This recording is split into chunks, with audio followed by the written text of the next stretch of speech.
मासिक धर्म एक महिला का मासिक सामान्य योनि रक्तस्राव है, जिसे अक्सर मासिक धर्म कहा जाता है। जब एक बच्ची का जन्म होता है तो उसके अंडाशय में सैकड़ों हजारों अंडे होते हैं, जो युवावस्था शुरू होने तक निष्क्रिय रहते हैं।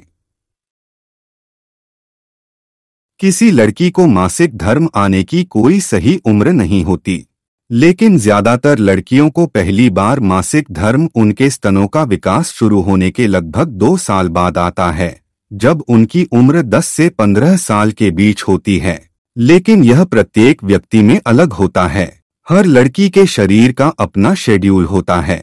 मस्तिष्क में 2 संरचनाएं, पिट्यूटरी ग्रंथि और हाइपोथैलेमस, जटिल हार्मोन का उत्पादन करते हैं, जो अंडाशय को महिला सेक्स हार्मोन बनाने के लिए उत्तेजित करते हैं, जो मासिक धर्म चक्र को शुरू और नियंत्रित करते हैं।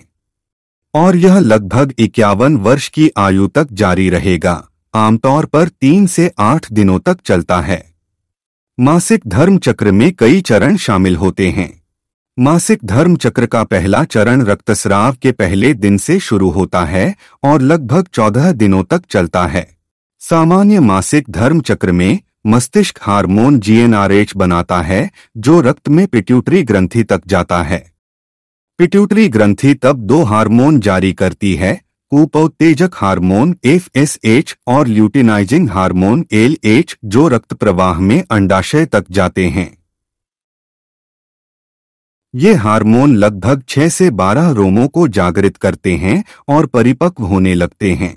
जैसे जैसे वे परिपक्व होने वाले होते हैं, वे हार्मोन एस्ट्रोजन छोड़ते हैं, जो बढ़ जाता है और लगभग 12वें दिन में चरम पर पहुंच जाता है, और इससे गर्भाशय की परत एंडोमेट्रियम का निर्माण शुरू हो जाता है। यह अधिक मोटा हो जाएगा और अधिक रक्त वाहिकाओं से समृद्ध हो जाएगा। फिर उन 6 से 12 रोमों में से एक थोड़ा तेजी से बढ़ने लगता है और प्रभावी हो जाता है। फिर यह प्रमुख कूप अंडे का उत्पादन करने के लिए अंडाशय के किनारे पर चला जाता है। दरअसल महिला का शरीर गर्भवती होने के लिए तैयारी करता है। लगभग 14वें दिन LH और FSH की उच्च मात्रा के कारण अंडाणु कूप से बाहर निकल जाता है।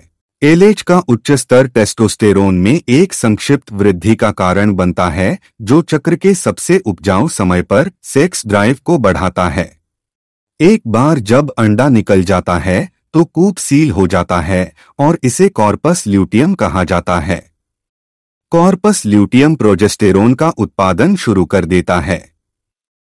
इस प्रोजेस्टेरोन का GnRH पर नकारात्मक प्रतिक्रिया प्रभाव पड़ता है।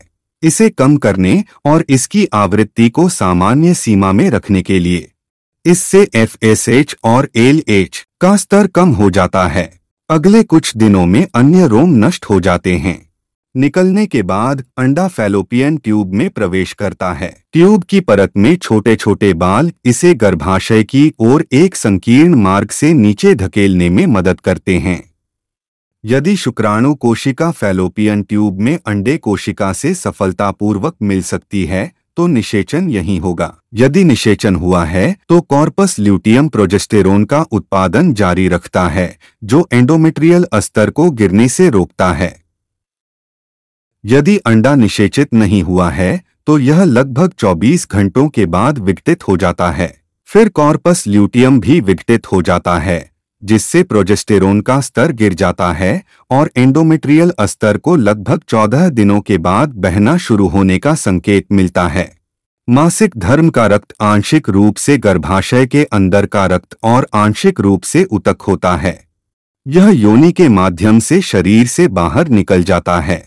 एक पीरियड के पहले दिन से अगले पीरियड के पहले दिन तक हर 24 से 38 दिन में पीरियड दोबारा आता है।